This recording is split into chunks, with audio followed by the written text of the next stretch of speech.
Welcome to the Faster, Easier, Better show with your hosts LeeSilber and Ellen Goodwin. Welcome to another episode of the Faster, Easier, Better show. I'm your co-host, Ellen Goodwin, along with my co-host, LeeSilber. Lee. A lot of people working from home now that haven't worked from home before. They're kind of getting into it. It's been a few weeks. We've got a whole bunch of years behind us of working from home. So I think our job to be of service to the people that are working from home is to share some of our secret knowledge. And I think you've got something right off the bat that you want to talk about. Well, we've kind of done one about technology we did at home that helps you work at home. We did one just basics about working from home, and we'll blend the two together. So it kind of goes with both. And it's that you should have, not you should, but it'd be nice to have a good pair of headphones with a microphone. And for me, I like the over-the-ear models because it does cancel out the background noise. Thus the name? Yeah, I have a little light that flashes when the kids are in trouble, so I can still see it.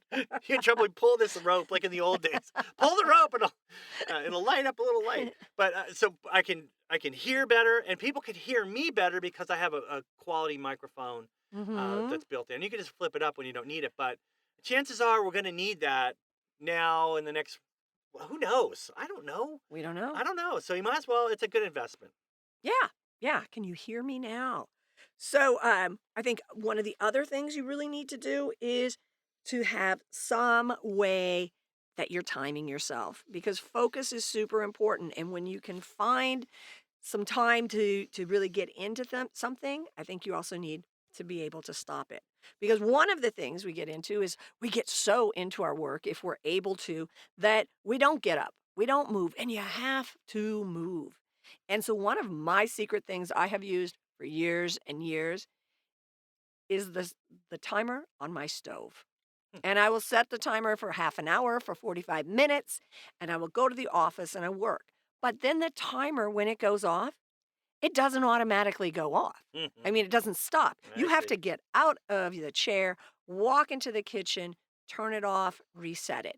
So you're already up and moving, so you have no reason not to move a little more. And that little break, that movement break, can mean the difference between really going through your day or just crashing when you have no more energy. So true. Getting up, standing up also helps. Absolutely. Hard to fall asleep standing up, unless you're Very a couple hard. different animals that seem to master that. But okay, I'll add one. I would say if you are home alone, like Kevin, pretend like you're not home alone. That alone is going to keep you from doing some of the weird things Right. that you would do if you feel like someone's watching you. You know, like not that. Again. Not No, weird way, but it's accountability. So you can do this as easily. You're still probably working with your team. Pick someone as your accountability partner. Have them check in on you. Start the day with a list of what you need to get done, and then check in at the end of the day. I do this with a friend. I write my stuff down. I snap a picture, shoot it over to her.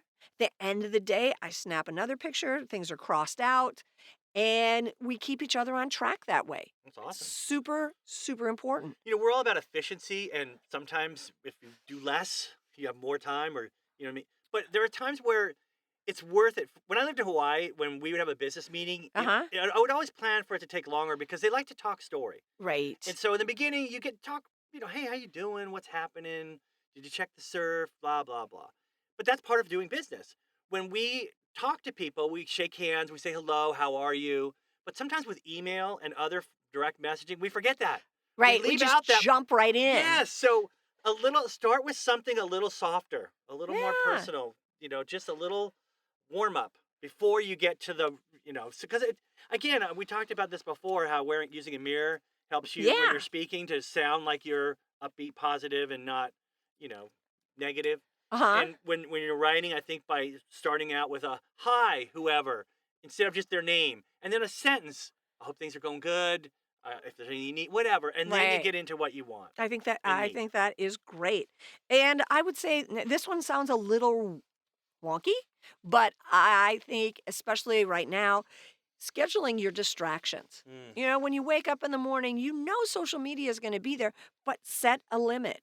Today I'm going to check social media at 11 and 3, and it's only going to be for 15 minutes. Or, something along those lines. So you've scheduled that time. So you're still going to get it in. Your Can I brain. can I bring my teenage daughter out here to just listen to this for a second because we're having a lot of problems. She's just laying there. All right, sorry. Go ahead. That's good. But your brain, always wants its good stuff. But so as long as your brain knows that you're going to still get it, then it's not as freaky. It's not going to be swirling so fast. Like, when do I get to do this? No, schedule your distractions. I want to circle back to something that you talked about and I talked about in a previous episode I said about rituals and you said about getting up and moving Yeah.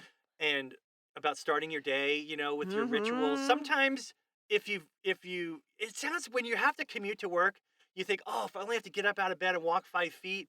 But you're going to miss some of those things. Now, we Right. can't go to the coffee shop like we used to, but certain things about getting up to get ready and feel good about yourself. I look good. And then you get out and you get in your car and it's like decompression time from whatever was happening in the morning with the kids and the family. I mean, so maybe you just open the door, go for a walk Go for a around the walk. block. I know that sounds stupid, but No. I'm telling you, get out, walk around, get a bagel, a coffee, whatever you would anywhere else, and take it with you and walk around or go find can. a quiet place to pretend like you're commuting. I know that sounds so weird, but No, but some people like to start their day with their audiobook or a podcast on their way to work. Mhm. So you put on your headphones, you go for a walk with your morning, whatever you would have done in the car. But I don't know why that seems to work for me, but it does. It just, I'm outside. I'm okay. Yeah. Let's start the day on the right foot. Awesome. So that's more ways that you can work at home when you're not used to working at home. We'll have more ideas for you next week on the Faster, Easier, Better show.